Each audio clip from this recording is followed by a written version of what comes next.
আসসালামু আলাইকুম। এই যে আমাদের বড় ভাই 7 বছর ধরে সৌদি আছে।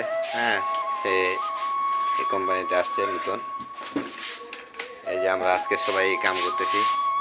এগুলো হলো রঙের ডিব্বা বড় বড়। হ্যাঁ, ঠিক আছে। এই যে ভাই নতুন আসছে সৌদি আরব। ভাই আপনার কি অবস্থা? কতদিন ধরে হচ্ছে সৌদি? কি 18 বছর হয়ে গেল এই ভাই। দেখছেন অবস্থাটা? হ্যাঁ, এই হলো আমাদের প্রবাসী জীবন ভাই।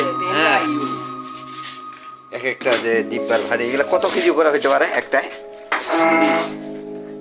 30 না বেশি? এই গোটায় সামান আজকে নিয়ে যেতে হবে। এই মাল সব এক জায়গা থেকে আরেক জায়গায় নিয়ে যেতে হবে। এই সব যা আছে সব আজকে নিয়ে যাব এখান থেকে আরেক জায়গায়। হ্যাঁ, আজকে শনিবার, কোনো মুদিরা নাই। আজকে আমাদেরকে এইভাবে কাম চালাইতে হবে। মানে প্যারা বেশি আর কি। তো ঠিক আছে, সবাই ভালো থাকবেন, সুস্থ থাকবেন। আল্লাহ হাফিজ। আসসালামু আলাইকুম। আর বেশি বেশি শেয়ার করবেন, লাইক করবেন ভিডিওটি প্রবাসীদের জন্য। আল্লাহ হাফিজ।